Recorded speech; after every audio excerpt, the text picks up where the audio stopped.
And welcome back to the Search Buzz video recap. My name is Barry Schwartz. It's been about 2 or 3 weeks since the last time I did a video recap. That's because of all the holidays that we have had. So I'm going to skip pretty much all the news from the past because there's way too much to cover. And I'm just going to start from covering this week's news in a recap as shortly as possible. Again, my name is Barry Schwartz. This is the news that we covered over the past week at the Search Engine Roundtable at seroundtable.com. Thanks for listening, and we'll get started right away. So this past week, Google has made it crystal clear that the first click free program is now acceptable for web search. We knew it was acceptable, I think several months ago, when there was confusion over the fact that Google went ahead and did a blog post saying that the first click free program was good, but then John Moo over at the Google Groups area said it was only meant for news. Then Matt Cutts came back in and said no, it's really meant for news and web search, as both of them are okay. And then Google's John Moo actually did a real post saying, hey, this is the first click free program, this is how you use it, it is acceptable for web search, and this is why, and this is how you use it. There's some discussion over why this is acceptable. Is it really cloaking? Is it not? Obviously, Google has to allow some publishers a way into the search results when they don't want to give full access to their results. So it's really about giving Google a way to get more content, relevant content, into their index so searchers could find that, and giving the searchers a way to actually see that content, at least on the first time they click through. After that, they might have to pay. So if you want more information about that, some history on that, check seroundtable.com, go back to the October 20th archive. This week, Google Analytics had added several features, but the main exciting feature that they added to some accounts, and they're going to be constantly adding to other accounts, is the AdSense integration. So now you can actually go to Google Analytics, or for some people, could go to Google Analytics, and they can hook up their Google Analytics with their AdSense account and track how much money they're earning, and they can see which content performs best. They can see a lot of different things to help improve their AdSense revenue through Google Analytics reports. So it's pretty cool. We have some videos at seroundtable.com on how to use it. You can check those videos from October 23rd post. Other features that Google has been releasing to Google Analytics is advanced segmentation. It's pretty cool how to segment out data and to make more advanced reports. There's some custom reports. There's motion charts, which is also pretty cool. There's a new account management dashboard. There is also a new data export API. And obviously, like we discussed, there's the integration with reporting with AdSense. So it's pretty cool. We have a lot of discussion around this topic. So definitely take a look at the October 23rd post. This past Wednesday, Google hosted their third ever Webmaster Chat event. Basically, it's a way for the Google Master Trends team and Google Webmaster teams to communicate with webmasters. This time they used Google Moderator, a new platform to allow people to submit questions. I heard there were some bugs along the way with that. I wasn't able to attend the actual Webmaster Chat because it was on a Jewish holiday. I heard the audio also had some problems, but this is just stuff I'm reading from the actual feedback from the forums. Outside of that, we have covered the first and the second Webmaster Chat, which we have archived.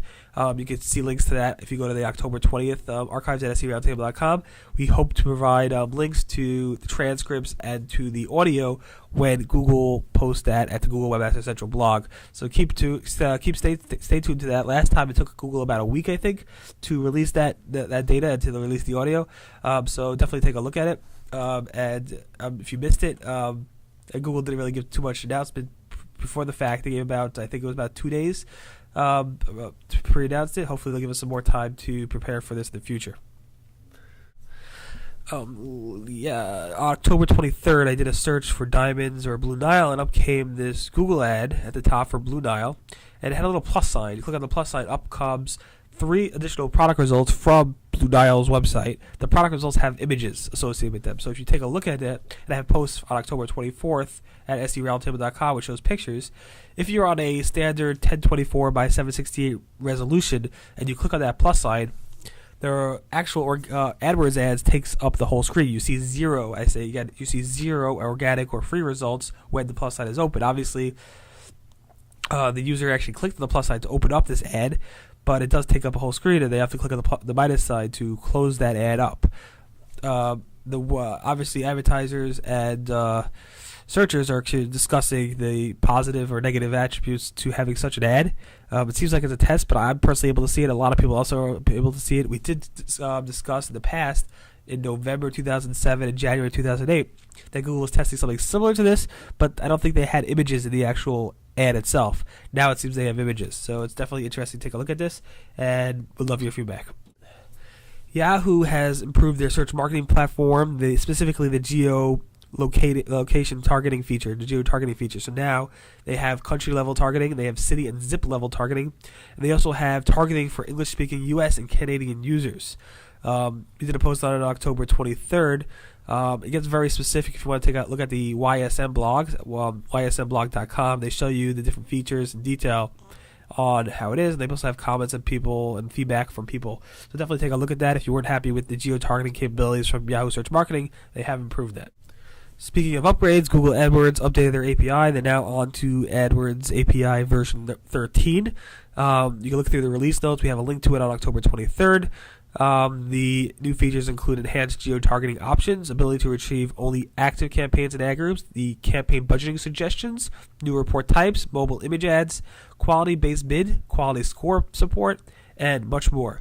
So if you want to take a look at that, definitely do that. In addition, Google announced that they will be giving a bonus of 20% more API units at no additional cost through January 15th for the holiday season. It's basically a way for advertisers to increase their calls and just to track and to obviously advertise more. It's a little promotion that Google's doing to help advertisers manage their campaigns over the holiday season.